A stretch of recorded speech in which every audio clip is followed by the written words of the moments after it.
વિદ્યાર્થી મિત્રો, આલ્કિલ હેલાઇડની બનાવટમાં આગળ વધીએ તો અગાઉના લેક્ચરમાં આપણે આલ્કોહોલમાંથી આલ્કિલ હેલાઇડની બનાવટ જોઈ વિવિધ પદ્ધતિઓ દ્વારા અને લુકાસ કસોટી તેમાં જોઈ હતી. તદુપરાંત એ પણ વાત કરી કે આલ્કોહોલમાંથી આલ્કિલ હેલાઇડ બનાવવાની સારામાં સારી જો પદ્ધતિ હોય તો થાયોનાઇલ ક્લોરાઇડ સાથેની પ્રક્રિયા આલ્કોહોલ સાથે, કારણ કે તેમાં જે ઉપનિપજો મળે છે SO2 અને HCl જે વાયુ સ્વરૂપ છે જેને સરળતાથી દૂર કરી શકાય, જેથી શુદ્ધ આલ્કિલ હેલાઇડ આલ્કોહોલમાંથી પ્રાપ્ત કરી શકાય. હવે જોઈએ આપણે આલ્કિલ હેલાઇડની બનાવટ હાઇડ્રોકાર્બન સંયોજનોમાંથી. હાઇડ્રોકાર્બન સંયોજનો. હાઇડ્રોકાર્બન સંયોજનોમાંથી આલ્કિલ હેલાઇડની બનાવટ,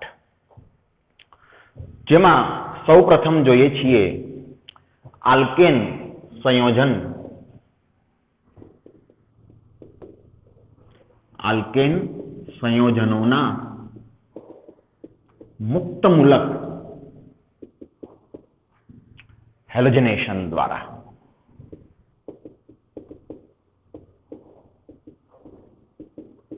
આલ્કેન સંયોજનોના મુક્તમૂલક હેલોજનેશન દ્વારા આલ્કિલ હેલાઇડની બનાવટ. જો કે ધોરણ 11માં આ મુદ્દાની આપણે વિશેષ ચર્ચા કરી હતી. ફક્ત અને ફક્ત રિવિઝન કરી લઈએ તો કોઈ આલ્કેન હોય, દાખલા તરીકે ઇથેન છે, પ્રોપેન છે, મિથેન છે, તેનું હેલોજનેશન કરવામાં આવે, દાખલા તરીકે ક્લોરિનેશન કરવામાં આવે, બ્રોમિનેશન, આયોડિનેશન, ફ્લોરિનેશન વગેરે મુક્તમૂલક હેલોજનેશન, તો પારજાંબલી કિરણોની હાજરીમાં મુક્તમૂલક હેલોજનેશન થાય. પારજાંબલી કિરણો એ Cl2 ના Cl બંધ Cl નું સમવિભાજન કરાવી અને મુક્તમૂલક ક્લોરીન ઉત્પન્ન કરાવશે, જે આલ્કેન ના હાઇડ્રોજનનું વિસ્થાપન કરી અને આલ્કિલ હેલાઇડ આપશે. તો ધારો કે આ પ્રોપેન છે, પ્રોપેનનું મુક્તમૂલક ક્લોરિનેશન કરવામાં આવે છે પારજાંબલી કિરણોની હાજરીમાં. તો અહીં જે હાઇડ્રોજનનું વિસ્થાપન થઈ અને ક્લોરીન દાખલ થશે તેના માટે બે શક્યતા છે. ધારો કે પ્રાથમિક કાર્બન પરના હાઇડ્રોજનનું વિસ્થાપન ક્લોરીન દ્વારા થાય, એટલે કે પ્રાથમિક કાર્બનનો એક હાઇડ્રોજન દૂર થઈ ક્લોરીન દાખલ થાય, તો આપણને નિપજ સ્વરૂપે મળશે 1-ક્લોરોપ્રોપેન. આ એક વસ્તુ. બીજી શક્યતા છે દ્વિતીયક હાઇડ્રોજનનું વિસ્થાપન થાય. મિત્રો, પ્રાથમિક કાર્બન સાથે જોડાયેલા હાઇડ્રોજન પ્રાથમિક હાઇડ્રોજન કહેવાય, દ્વિતીયક કાર્બન સાથે જોડાયેલા હાઇડ્રોજન દ્વિતીયક હાઇડ્રોજન કહેવાય. તો દ્વિતીયક હાઇડ્રોજનનું વિસ્થાપન થઈ અને જો ક્લોરીન દાખલ થાય તો મળશે 2-ક્લોરોપ્રોપેન. અને હા, દૂર થયેલો હાઇડ્રોજન અન્ય ક્લોરીન સાથે HCl ઉપનિપજ પણ આપશે. હવે પ્રશ્ન એ છે કે ખરેખર શું થશે? કહેવાનો અર્થ છે કે પ્રોપેનનું ક્લોરિનેશન કરશો તો 1-ક્લોરોપ્રોપેન મળશે કે 2-ક્લોરોપ્રોપેન મળશે, અથવા શું બંને મળશે? તો ધોરણ 11માં એની વિગતે આપણે ચર્ચા કરી હતી, છતાં વાત કરું છું કે આ બંને નિપજોનું મિશ્રણ મળશે, પરંતુ આ નિપજ મુખ્ય નિપજ ગણાશે, જ્યારે આ ગૌણ નિપજ ગણાશે. કહેવાનો અર્થ છે કે 2-ક્લોરોપ્રોપેન તેની માત્રા વધારે મળશે, જ્યારે 1-ક્લોરોપ્રોપેનની માત્રા ઓછી મળશે. શા માટે? તો તેના માટે એક નિયમ આપવામાં આવ્યો હતો કે કયા હાઇડ્રોજનનું વિસ્થાપન સરળતાથી થાય તેનો ક્રમ આપેલો હતો કે તૃતીયક હાઇડ્રોજનનું વિસ્થાપન ખૂબ જ સરળતાથી થાય, ત્યારબાદ દ્વિતીયક હાઇડ્રોજન, ત્યારબાદ પ્રાથમિક હાઇડ્રોજન. તો અહીં તૃતીયક હાઇડ્રોજન તો છે જ નહીં, તેની વાત નહીં કરીએ, પરંતુ પ્રાથમિક, આ બંને 3 ને 3 6 હાઇડ્રોજન પ્રાથમિક હાઇડ્રોજન છે, આ દ્વિતીયક હાઇડ્રોજન છે. તો દ્વિતીયક હાઇડ્રોજનનું વિસ્થાપન સરળતાથી થાય છે. તેથી મુખ્ય નિપજ તરીકે 2-ક્લોરોપ્રોપેન મળશે. એવું નથી કહેવા માંગતો કે 1-ક્લોરોપ્રોપેન સાવ નહીં મળે, પરંતુ તેની માત્રા ખૂબ જ ઓછી હશે. આ પ્રશ્ન ઊભો તો જ થાય છે જો આપેલ આલ્કેન કે જેનું તમે હેલોજનેશન કરો છો તેમાં એક કરતા વધુ પ્રકારના હાઇડ્રોજન હોય તો. હવે માનો કે આપણે ઇથેનનું ક્લોરિનેશન કરતા હોઈએ તો કોઈ પ્રશ્ન જ ઊભો નથી થતો મિત્રો. ધારો કે ઇથેનનું ક્લોરિનેશન કરીએ છીએ, ચલો ઇથેનનું ક્લોરિનેશન કરીએ તો હવે ઇથેનમાં તો માત્ર એક જ પ્રકારના હાઇડ્રોજન છે, પ્રાથમિક પ્રકારના, તો અન્ય નિપજ મળવાની કોઈ શક્યતા જ નથી. ક્લોરિનેશન કરો 5 જાંબલી કિરણોની હાજરી. હવે મોનોક્લોરિનેશનની આપણે વાત કરીએ છીએ. ધોરણ 11 માં આપણે આગળ ઉપર પણ ક્લોરિનેશન કર્યું હતું. મિથેનનું ક્લોરિનેશન કર્યું પહેલા તો ક્લોરોમિથેન મળ્યો, ફરી ક્લોરિનેશન કર્યું ડાયક્લોરોમિથેન, ફરી ક્લોરિનેશન કરો ટ્રાયક્લોરોમિથેન, ફરી ક્લોરિનેશન કરો કાર્બન ટેટ્રાક્લોરાઇડ. પરંતુ આપણે વાત કરી રહ્યા છીએ મોનોક્લોરિનેશનની. તો અહીં એક જ પ્રકારના હાઇડ્રોજન છે ઇથેનમાં. કોઈ પ્રશ્ન જ ઊભો નથી થતો બીજી નિપજ મળવાનો, કોઈ સવાલ જ નથી કે આ કાર્બન પરના હાઇડ્રોજન પણ પ્રાથમિક છે, આ કાર્બન પરના હાઇડ્રોજન પણ પ્રાથમિક હાઇડ્રોજન છે. કોઈ પણ કાર્બન પરનો હાઇડ્રોજન નું વિસ્થાપન ક્લોરીન દ્વારા થશે તો ક્લોરોઇથેન જ બનશે. બીજી કોઈ નિપજની શક્યતા જ નથી મોનોક્લોરિનેશનમાં.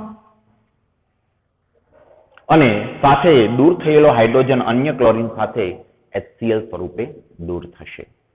તો આ વાત થઈ આલ્કેનમાંથી આલ્કિલ હેલાઇડ બનાવવાની. તેના મુક્તમૂલક હાલોજનેશન દ્વારા મેં ક્લોરિનેશન દર્શાવ્યું છે.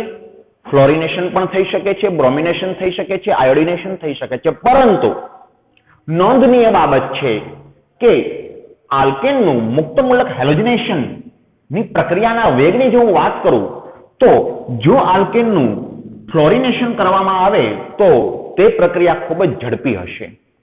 ક્લોરિનેશન ધીમી પ્રક્રિયા હશે, બ્રોમિનેશન એથી ધીમી પ્રક્રિયા હશે, આયોડિનેશન એથી ધીમી પ્રક્રિયા હશે. આ તેનો ક્રમ છે જે યાદ રાખવો જરૂરી છે. ફ્લોરિનેશન ખૂબ જ ઝડપી થાય, ક્લોરિનેશન ધીમી પ્રક્રિયા છે, બ્રોમિનેશન એનાથી ધીમી, આયોડિનેશન એનાથી ધીમી. અને ધોરણ 11 માં એક ચોખવટપૂર્વક વાત આવી હતી મિત્રો, જેને યાદ કરાવી દઉં કે આયોડિનેશન જે છે તે પ્રક્રિયા પ્રતિવર્તી છે. માનો કે તમે કોઈ આલ્કેનનું આયોડિનેશન કરો છો, તો તે અતિ ધીમી પ્રક્રિયા છે, તદુપરાંત પ્રતિવર્તી છે, તેમાં નિપજની માત્રા ખૂબ જ ઓછી મળે છે. માનો કે આપણે કરવા જઈ રહ્યા છીએ ઇથેનનું આયોડિનેશન, તો ચલો ભાઈ આયોડિન સાથે પ્રક્રિયા, 12 જાંબલી કિરણોની હાજરીને એ બધું તો છે જ. અને એક હાઇડ્રોજનનું વિસ્થાપન આયોડિન દ્વારા થાય તો આયોડોઇથેન મળે છે. ચલો માની લીધું આયોડોઇથેન મળે છે, અન્ય નિપજ HI છૂટી પડે છે. પરંતુ આ પ્રક્રિયા છે તે પ્રતિવર્તી છે અને પ્રતિવર્તી પ્રક્રિયાઓમાં સંતુલન સ્થપાય મિત્રો. પ્રતિવર્તી પ્રક્રિયાઓમાં સંતુલન સ્થપાય અને આયોડિનેશન ધીમી પ્રક્રિયા છે અને સંતુલને નિપજની માત્રા ખૂબ જ ઓછી મળે છે. બીજા શબ્દોમાં કહું તો તેનો સંતુલન અચળાંક ખૂબ જ નાનો છે, એટલે નિપજની માત્રા ઓછી મળે છે. હવે જો મારે આ નિપજની માત્રા વધારવી હોય તો શું કરવું જોઈએ? લા શેટેલિયરના નિયમ મુજબ મારે એક નિપજને સતત દૂર કરતી રહેવી જોઈએ. તો મારે ઉપનિપજને સતત દૂર કરતી રહેવી પડશે. તો પ્રક્રિયા સતત ને સતત પુરોગામી દિશામાં આગળ વધશે. લા શેટેલિયરનો સિદ્ધાંત મિત્રો યાદ કરો કે સંતુલનમાં રહેલી પ્રક્રિયા પર કોઈ બાહ્ય પરિબળનો ફેરફાર કરવામાં આવે તો બાહ્ય પરિબળના ફેરફારની અસર શક્ય તેટલી નાબૂદ થાય તે દિશામાં પ્રક્રિયા આગળ વધે. તો આ જે ઇથેનનું આયોડિનેશન છે અતિ ધીમી પ્રક્રિયા છે. સંતુલને સ્થપાય, સંતુલને નિપજોની માત્રા ખૂબ જ ઓછી મળે છે. કહેવાનો અર્થ છે સંતુલન પ્રક્રિયક બાજુ ઢળેલું છે, પરંતુ મારે આ નિપજની માત્રા વધુ જોતું હોય તો શું કરવું પડે? મારે એવો ઉપાય કરવો પડે કે પ્રક્રિયા સતત પુરોગામી દિશામાં આગળ વધે. હવે તેના માટે શું કરવું જોઈએ? તો મારે સતત પ્રક્રિયા મિશ્રણમાંથી HI ને દૂર કરવું પડે. તો સતત પુરોગામી દિશામાં પ્રક્રિયા આગળ વધશે. આ HI ને દૂર કરવા માટે શું કરવું જોઈએ? તો મિત્રો નાઇટ્રિક એસિડ અથવા તો પર આયોડિક એસિડની હાજરી રાખવી પડે. આ નાઇટ્રિક એસિડ અને પર આયોડિક એસિડ જે છે એ પ્રબળ ઓક્સિડેશન કરતા છે. એ HI નું ઓક્સિડેશન કરી અને I2 માં રૂપાંતર કરશે, જેથી HI ની સાંદ્રતા ઘટશે. નિપજની સાંદ્રતા જો ઘટે તો પ્રક્રિયા પુરોગામી દિશામાં આગળ વધે. તો ખૂબ ચોખવટપૂર્વક વાત આવી હતી મિત્રો કે આલ્કેનના આયોડિનેશનમાં, મુક્ત મૂલક હેલોજનેશન પૈકી આયોડિનેશનમાં પ્રક્રિયા અતિ ધીમી હોવાના કારણે નાઇટ્રિક એસિડ કે પર આયોડિક એસિડની હાજરી જરૂરી છે.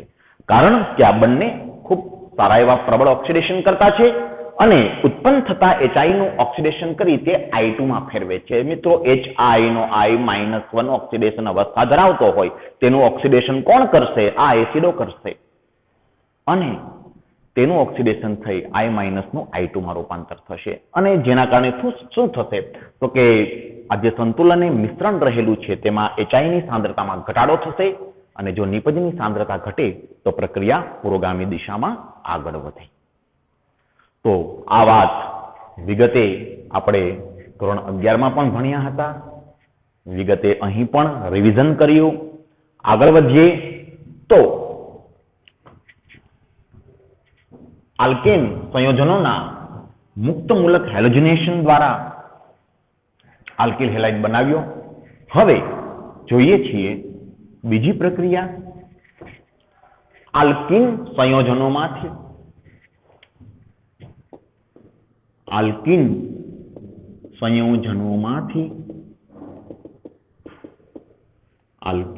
હેલાઇડ. મિત્રો આ બધા જ મુદ્દા ધોરણ 11 ના છે. જો આલ્કિન સંયોજનોમાંથી આલ્કિલ હેલાઇડ બનાવવાની પહેલી જે પદ્ધતિ છે તે છે આલ્કિનમાં હાઇડ્રોજન હેલાઇડ નું ઉમેરણ.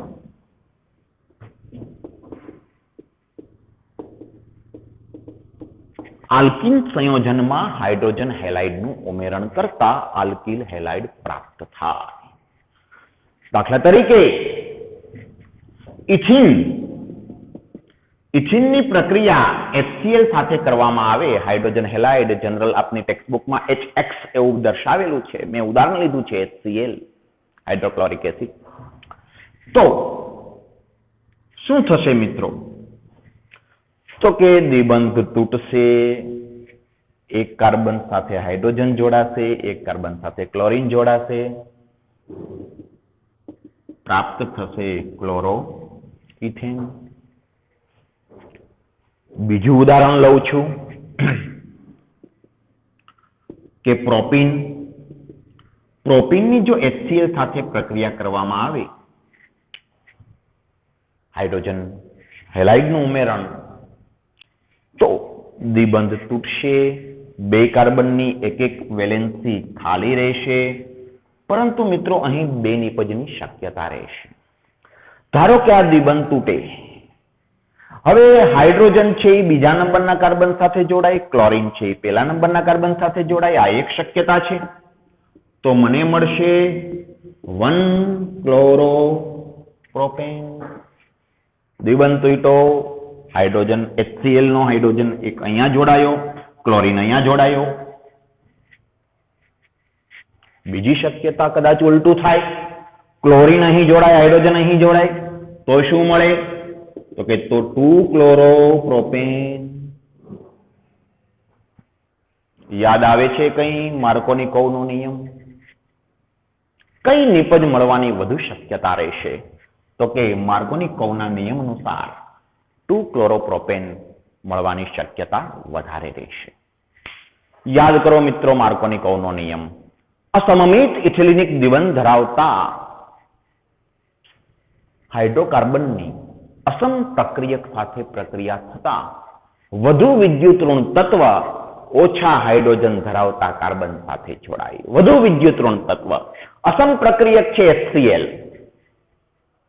H+, Cl-, આ અસમ પ્રક્રિયક છે તેમાંનો વધુ વિદ્યુતઋણ તત્વ Cl- છે તે કોની સાથે જોડાય? તો કે માર્કોની કર્વના નિયમ અનુસાર ઓછા હાઇડ્રોજન ધરાવતા કાર્બન સાથે જોડાય, એટલે કે કાર્બન નંબર 2 સાથે જોડાય.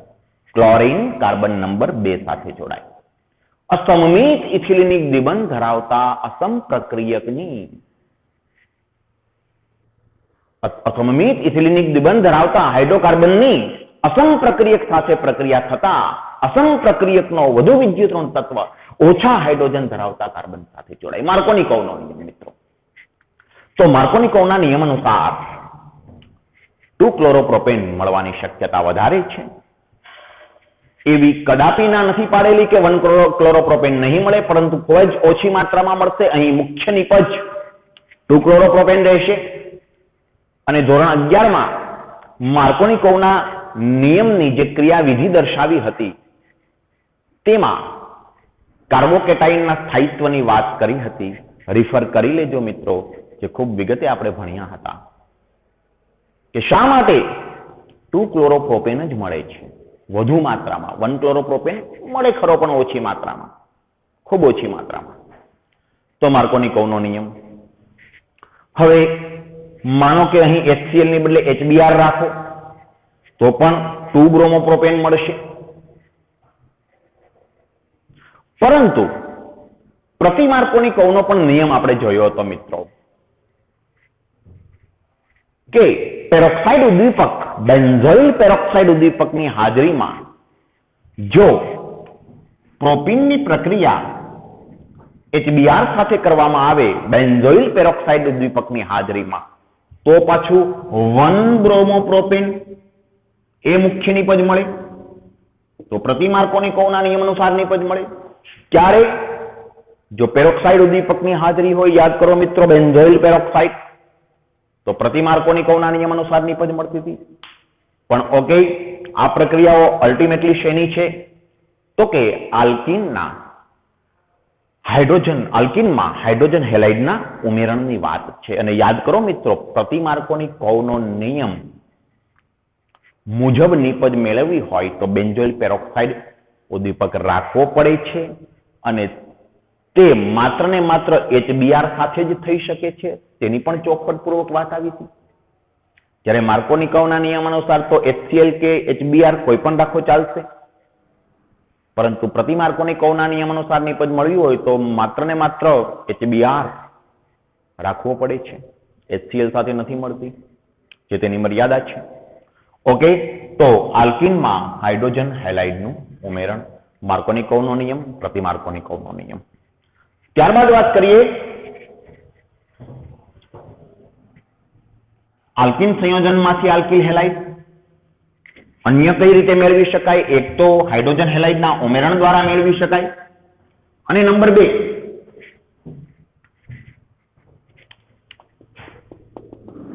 આલ્કીન સંયોજનમાંથી આલ્કિલ હેલાઇડ બનાવવાની પ્રક્રિયાઓમાં બીજી વાત કે આલ્કીનમાં હેલોજનનું ઉમેરણ કરો. એક ઉદાહરણથી વાત કરું મિત્રો, ઇથિન આલ્કીન છે, તેમાં હેલોજન બ્રોમિન ઉમેર્યો. કાર્બન ટેટ્રાક્લોરાઇડમાં દ્રાવ્ય કરેલો બ્રોમિન છે, બ્રોમિનનું કાર્બન ટેટ્રાક્લોરાઇડમાં દ્રાવણ છે. તો ઇથિન સાથે પ્રક્રિયા થતા દ્વિબંધ તૂટી અને યોગશીલ પ્રક્રિયા થઈ અને બંને Br દ્વિબંધ ધરાવતા કાર્બન સાથે જોડાઈ જશે. તો 1,2-ડાયબ્રોમો ઇથેન મળશે. વિસિનલ ડાયહેલાઇડ મિત્રો, વિસિનલ ડાયહેલાઇડ યાદ કરો. વિસિનલ ડાયહેલાઇડ કોને કહેવાય? પાસેના 2 કાર્બન પર હાઇડ્રોજન પરમાણુ આવેલા હોય તેને વિસિનલ ડાયહેલાઇડ કહેવાય. અને એક હતો જેમિનલ ડાયહેલાઇડ, એકના 1 કાર્બન પર 2 હેલોજન આવેલા હોય, જેમિનલ ડાયહેલાઇડ. તો કોઈ પણ આલ્કીન, તમે પ્રોપીન લો, કોઈ પ્રશ્ન નથી. પ્રોપીનનું બ્રોમિનેશન કરવામાં આવે. કાર્બન ટેટ્રાક્લોરાઇડમાં દ્રાવ્ય કરેલો બ્રોમિન દ્વિબંધ તૂટશે, બંને બ્રોમિન દ્વિબંધ ધરાવતા કાર્બન સાથે જોડાશે, યોગશીલ પ્રક્રિયા થશે 1,2-ડાયબ્રોમો પ્રોપેન પ્રાપ્ત થશે. અહીં મિત્રો અગત્યની વાત એ છે કે બ્રોમિન છે તેનું કાર્બન ટેટ્રાક્લોરાઇડમાં જે દ્રાવણ બનાવવામાં આવે છે તેનો રંગ લાલાશ પડતો કથ્થાઈ રંગ હોય છે. કેવો મિત્રો? લાલાશ પડતો કથ્થાઈ રંગ. લાલાશ પડતો કથ્થાઈ રંગ.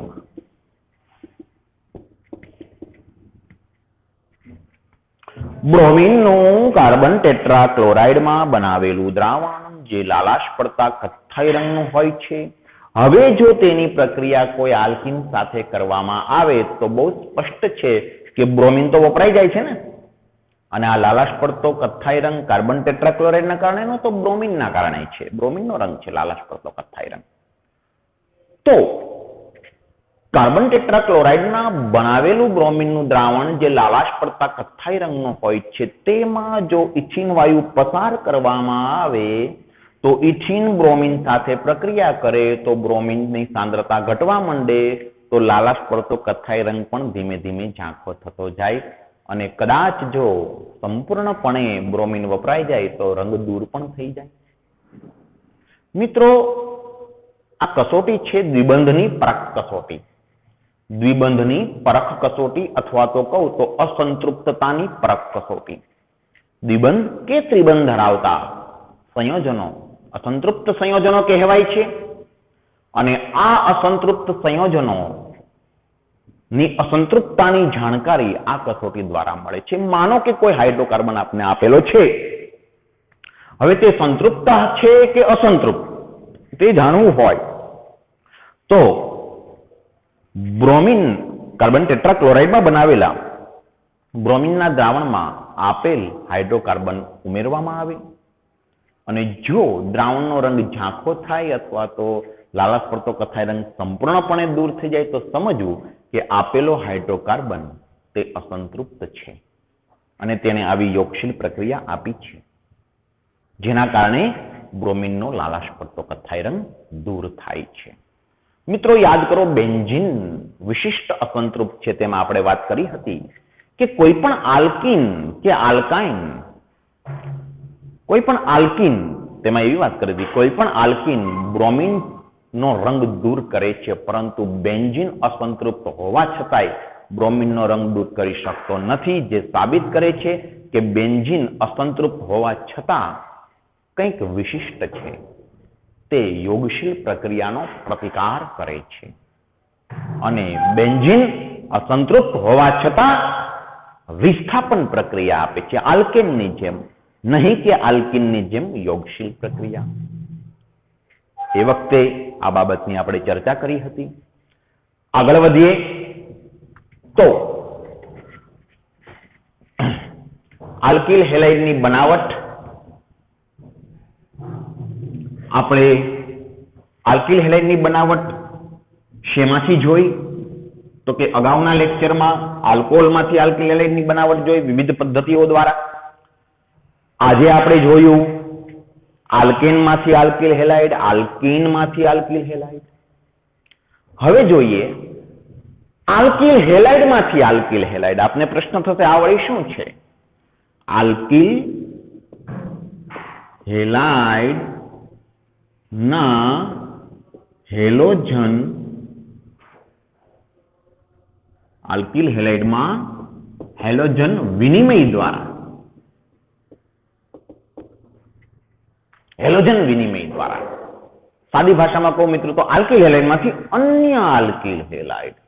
કેવી રીતે સમજો બરાબર? દાખલા તરીકે આ કોઈ આલ્કિલ હેલાઇડ છે RX.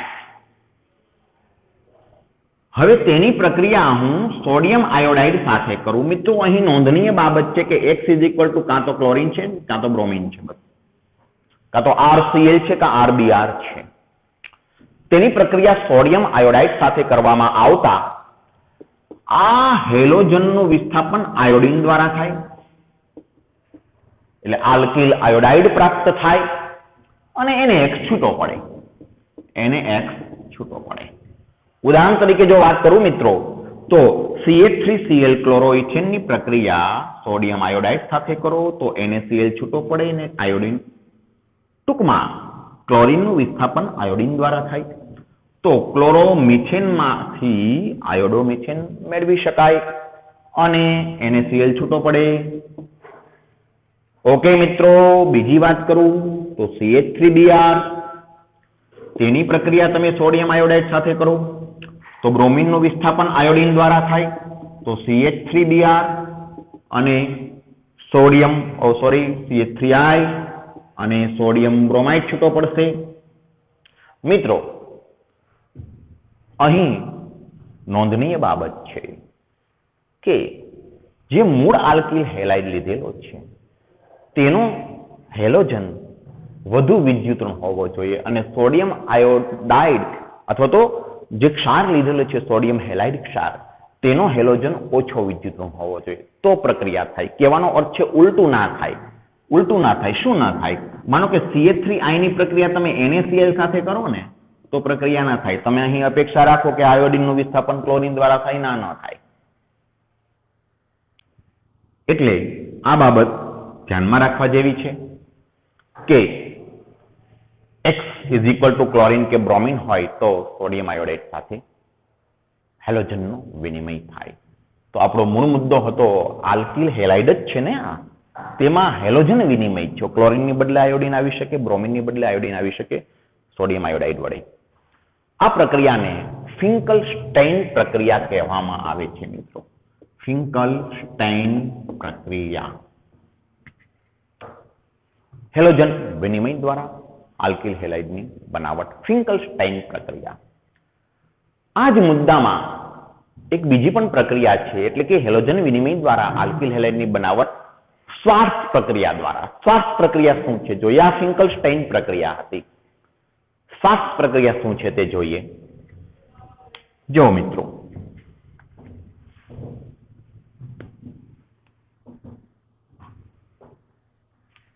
હવે જોઈએ છીએ આ જ મુદ્દામાં, એટલે કે આલ્કિલ હેલાઇડમાં હેલોજન વિનિમય દ્વારા આલ્કિલ હેલાઇડની બનાવટ, અન્ય આલ્કિલ હેલાઇડની બનાવટ તો શ્વાર્ટ્ઝ પ્રક્રિયા દ્વારા. શું છે શ્વાર્ટ્ઝ પ્રક્રિયા?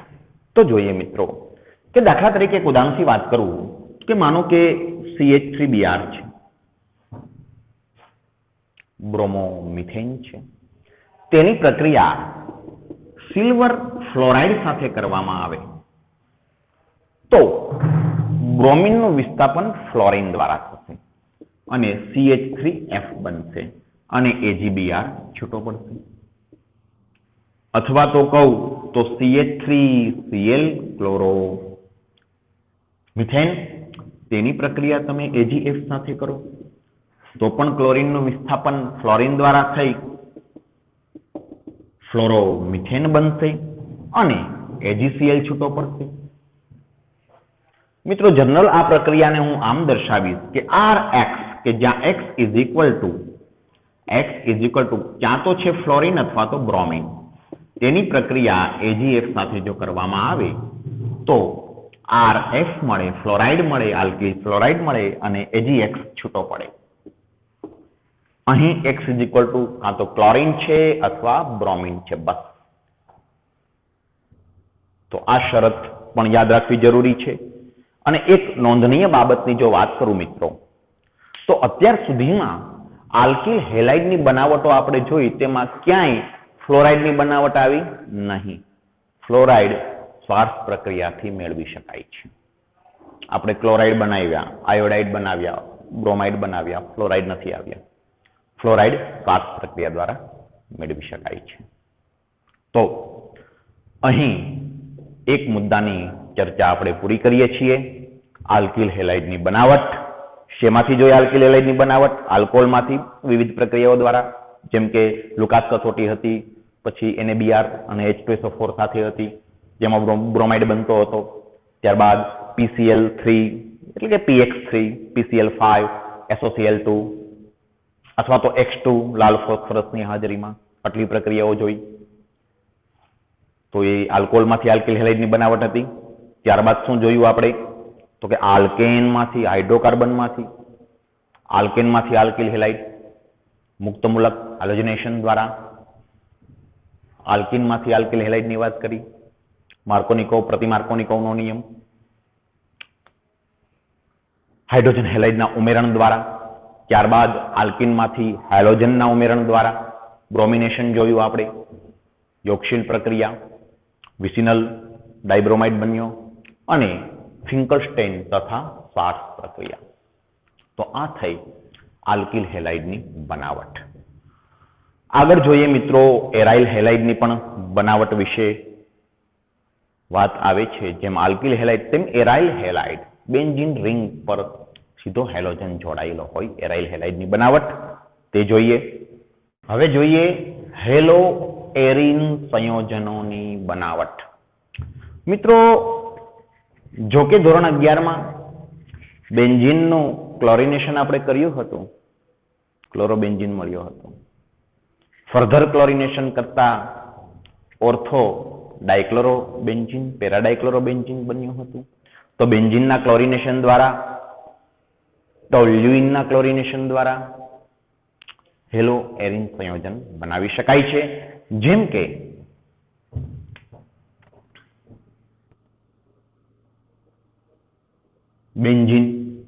બેન્ઝીનનું ક્લોરિનેશન યાદ કરો મિત્રો, FeCl3 ઉદ્દીપક અથવા તો AlCl3 ઉદ્દીપક પણ ચાલે.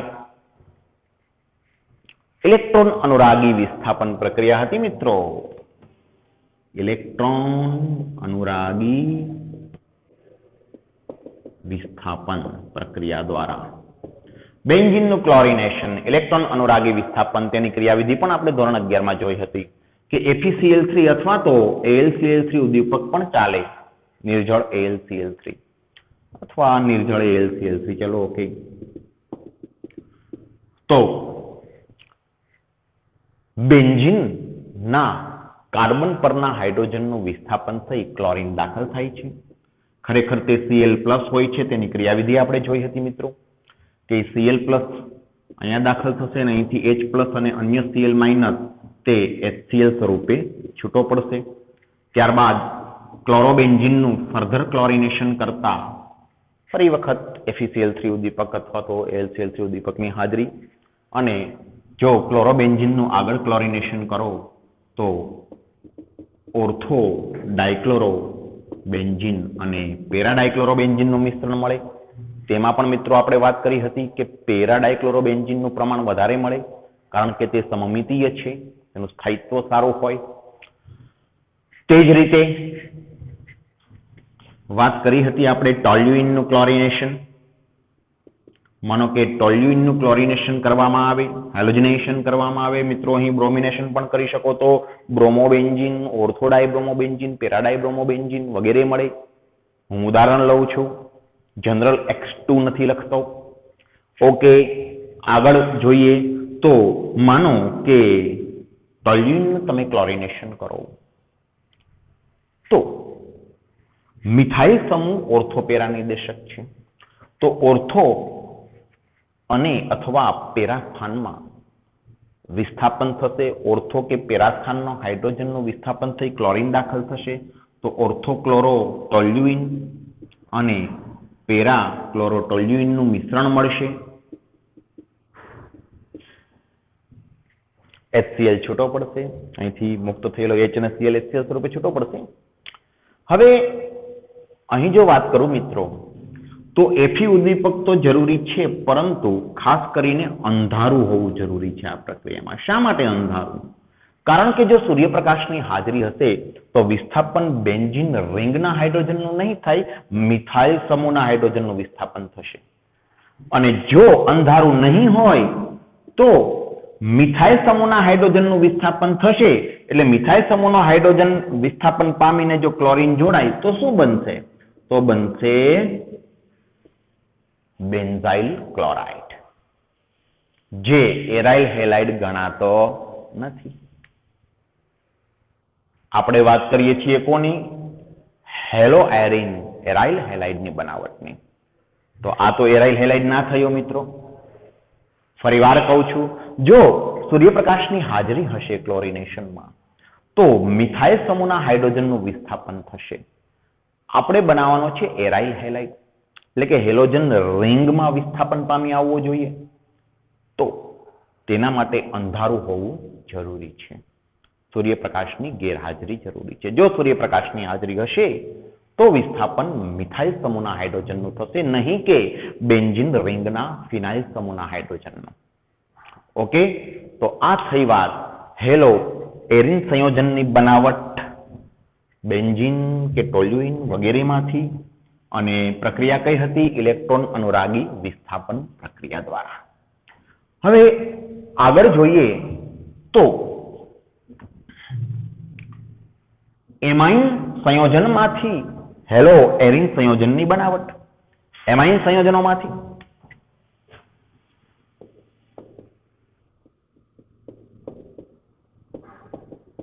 જો મિત્રો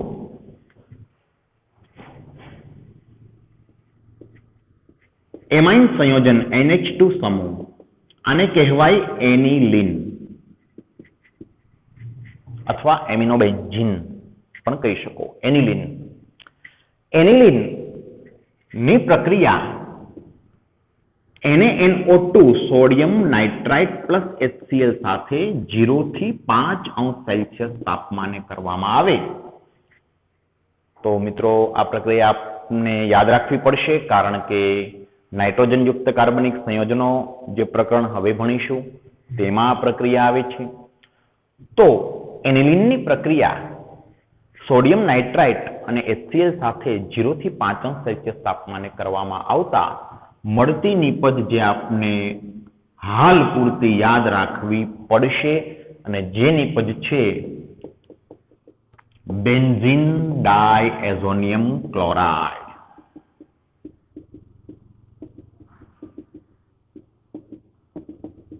બેન્ઝીન ડાયએઝોનિયમ ક્લોરાઇડ જે ક્ષાર છે મિત્રો. 0 થી 5 અંશ સેલ્સિયસ તાપમાન રાખવાનું કારણ કે આ ડાયએઝો સમૂહ તે ઊંચા તાપમાને અસ્થાયી હોય વિઘટન પામી જતો હોય છે. તેથી 0 થી 5 અંશ સેલ્સિયસ તાપમાને પ્રક્રિયા કરવામાં આવે છે. ઘણી વખત મિત્રો આ પ્રક્રિયાનું નામ છે ડાયએઝોટાઇઝેશન. ડાયએઝોટાઇઝેશન. ઘણી વખત મિત્રો એવું સંદર્ભ સાહિત્યમાં લખેલું જોવા મળે કે એનિલીનની પ્રક્રિયા HNO2 સાથે કરતા, કોના સાથે કરતા?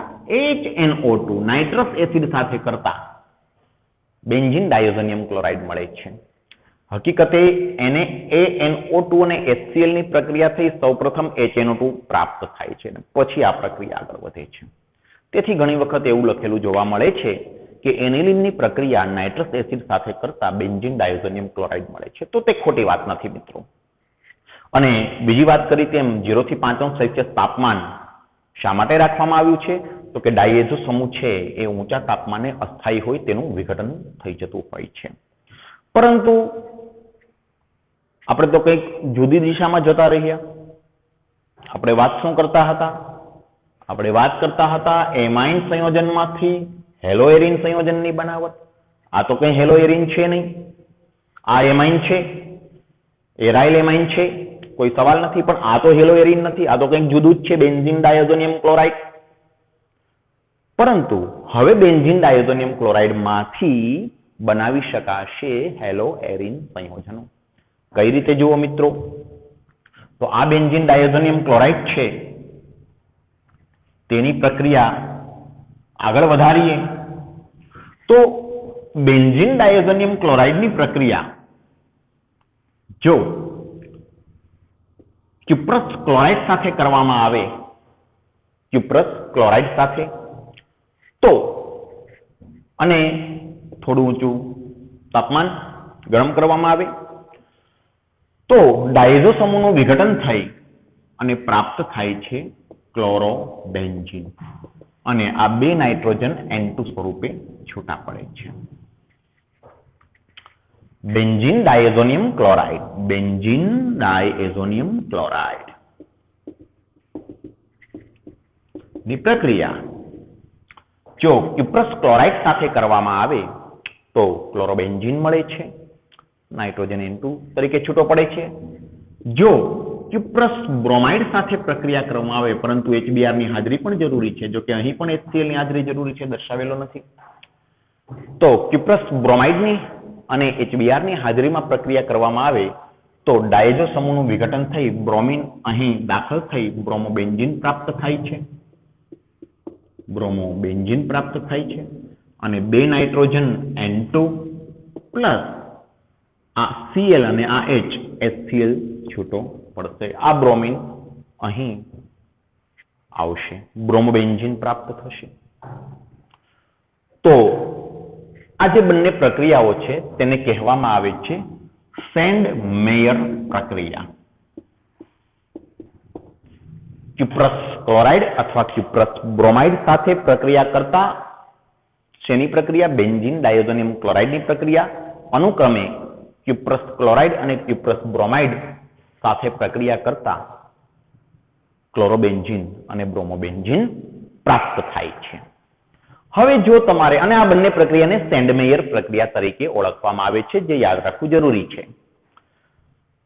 આ સિવાય મિત્રો જો પોટેશિયમ આયોડાઇડ સાથે પ્રક્રિયા કરવામાં આવે બેન્ઝીન ડાયોઝોનિયમ ક્લોરાઇડની પોટેશિયમ આયોડાઇડ સાથે ગરમ કરવામાં આવે તો આયોડીન અહીં વિસ્થાપન પામી આવશે, આયોડોબેન્ઝીન બનશે, આયોડોબેન્ઝીન, અને KCl છૂટો પડશે અને આ નાઇટ્રોજન N2 વાયુ તરીકે છૂટો પડશે.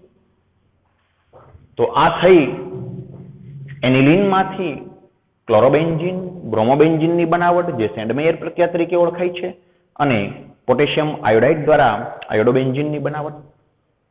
તો આ રીતે એરાઇલ હેલાઇડની બનાવટની પ્રક્રિયાઓ આપણને આપી છે. જોકે એનિલિનમાંથી બેન્ઝીન ડાયોઝોનિયમ ક્લોરાઇડ કઈ રીતે બને, આ પ્રક્રિયા વિશે નાઇટ્રોજનયુક્ત કાર્બનિક સંયોજનો જે પ્રકરણ છે તેમાં વિગતે ચર્ચા કરવામાં આવી છે. બેન્ઝીન ડાયોઝોનિયમ ક્લોરાઇડની માત્ર આટલી જ પ્રક્રિયાઓ નથી, ઘણી બધી પ્રક્રિયાઓ છે. બેન્ઝીન ડાયોઝોનિયમ ક્લોરાઇડમાંથી બેન્ઝીન પણ બનાવી શકાય, ફિનોલ પણ બનાવી શકાય, ફ્લોરોબેન્ઝીન પણ બનાવી શકાય, ઘણા બધા સંયોજનો બનાવી શકાય છે. તે આપણે જે તે પ્રકરણમાં જોઈશું.